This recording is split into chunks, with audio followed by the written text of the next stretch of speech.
Hello, everyone. Hello, and welcome to another episode of Environmental Justice Now. My name is Leah Jones, and I am the organizing coordinator and water justice organizer here at Virginia Interfaith Power and Light. Thank you all so much for joining us today for another episode. Um, as usual, I would like to do a very brief land acknowledgement before we get started today. While we are on a video call and many of us are joining in from different places, it's important that we do remind ourselves that we gather on the unceded land of the indigenous peoples. I am joining in from so-called Richmond, Virginia, and I am currently located on the land of the Powhatan and Chickahominy peoples. So if you are unsure of whose land you are on and you would like to learn and find out more, you can always visit native-land.ca to find out. All right. So, with that being said, thanks again, everyone, for joining in for another episode this week. In particular, one of the things that we are hoping to discuss as things get warmer, or we will be discussing over the next few months, especially as things get warmer. We are officially in growing season, right? Which inherently means tons of gardens all around us, people trying to get their own gardens started up in their own yards, but it also brings us to addressing the issues that exist around food, and particularly issues of food insecurity.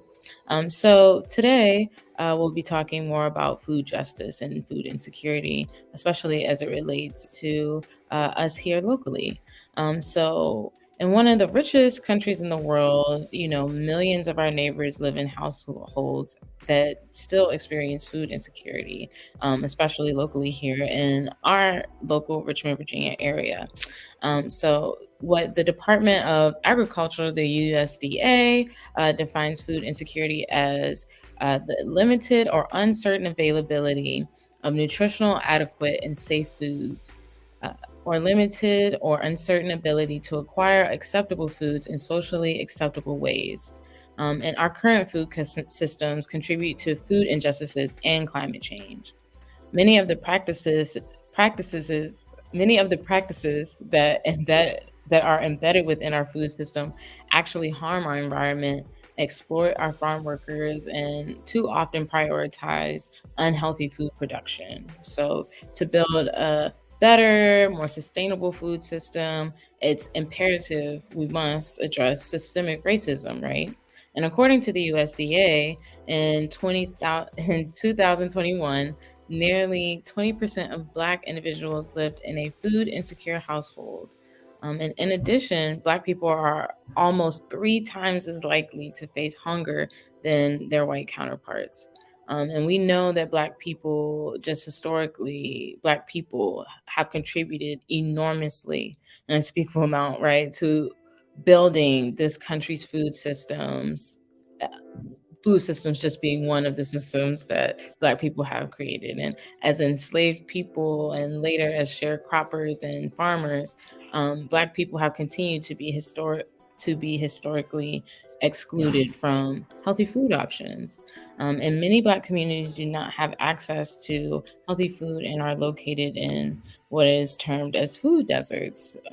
These are areas with limited access to affordable and nutritious foods, limited grocery stores around, and the lack of affordable and nutritious food negatively impacts the health of our neighbors and ultimately the health of our communities. So I know with all of that being said, what immediately comes to mind for me, and I'm sure for most, is that access to human food or to healthy food should just be a basic human right. Is it not a basic human right to have that access? And to that, I would say, yes, of course it is. It's a basic human right. And on a surface level, we may not recognize the ways in which this lack of access to healthy foods negatively impacts the well being and the culture of our communities. And on a daily basis, we may see these negative impacts show up in a few different ways. This can translate into more obvious ways, like having more health complications within your lifetime, which we have historically seen within Black communities. Or it can also look like things as simple as phrases that I remember I would hear growing up. of talking about eating certain vegetables like kale specifically, or eating fresh spinach, fresh leafy green vegetables that seem somehow to be reserved for a particular group outside of my own race, specifically the term seeing kale or fresh food options as white people food.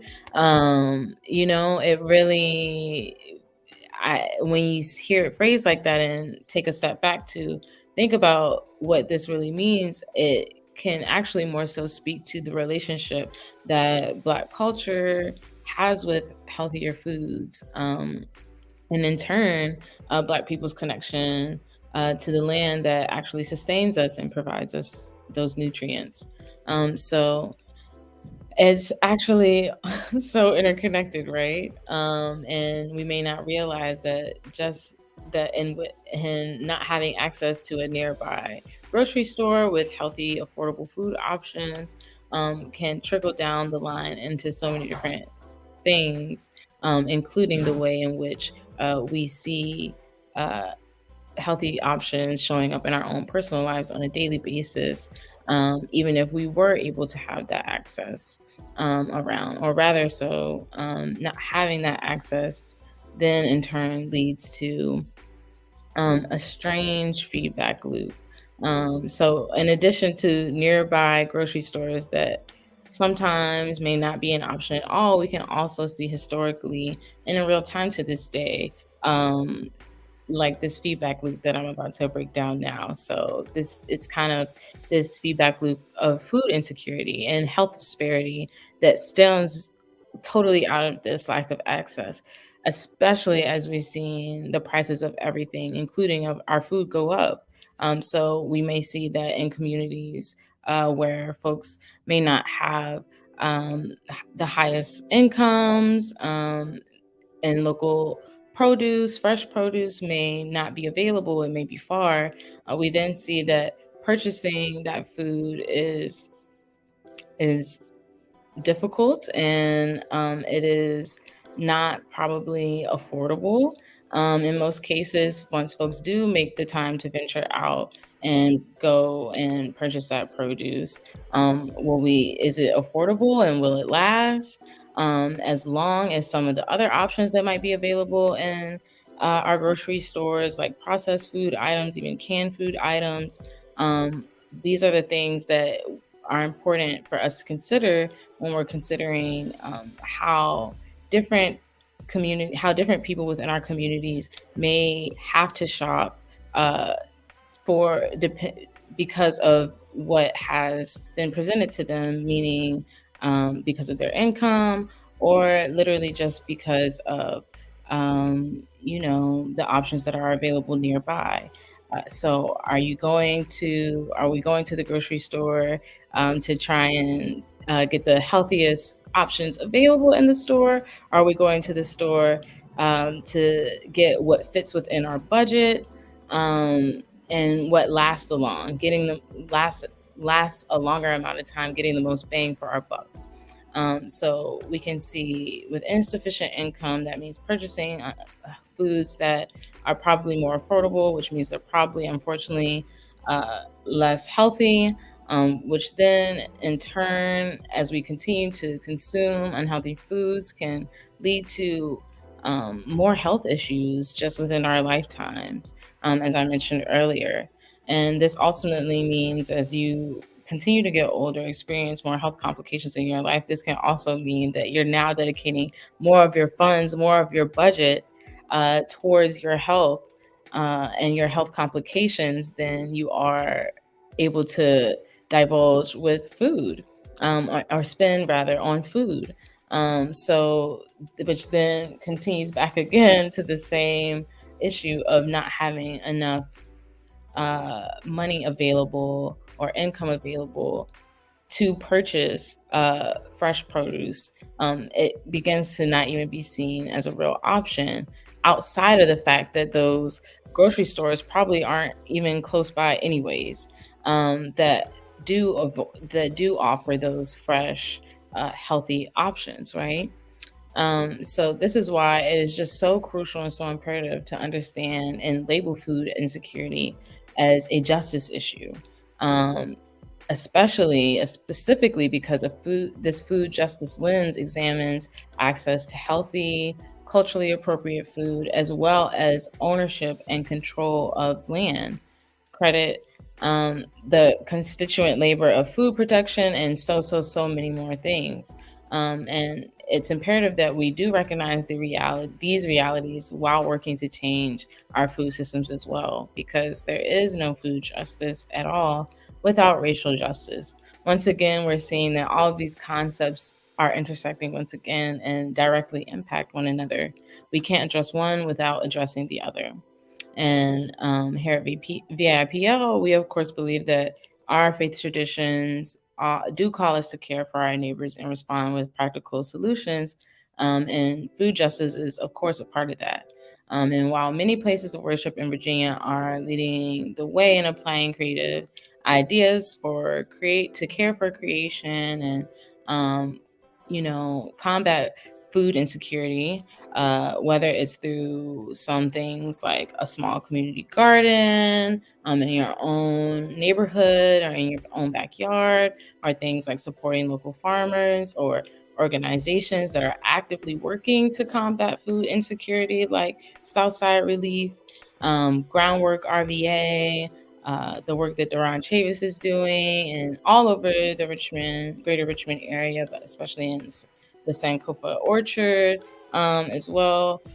These are all options for us to get involved and make a difference directly within our own communities.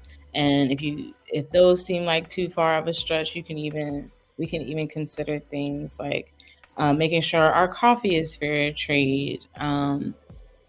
These are all things that make a difference when we're thinking about our food systems, especially food insecurity and food deserts that exist within our local neighborhoods. So ultimately, our relationship with food is just so much bigger than eating for survival and eating for satisfaction. More rewarding and more satisfying when we think about ourselves in relation to the food that we eat. It is much more rewarding that way, I feel. And so much of what I mentioned today actually, of course, stems from the racial oppressive systems that we've mentioned that are already in place, but also just an overall loss of connection to our food in a way as a human race. So as we wind down, I will leave you all with that thought this weekend and hopefully have you all. I hope everything that I've shared today will help everyone to consider the ways in which you already use food in your faith communities or have yet to use food in your faith communities or everyday life to act on food insecurity and to act on climate change. So with that being said, thanks so much for tuning in again, as usual, for another episode of Environmental Justice Now.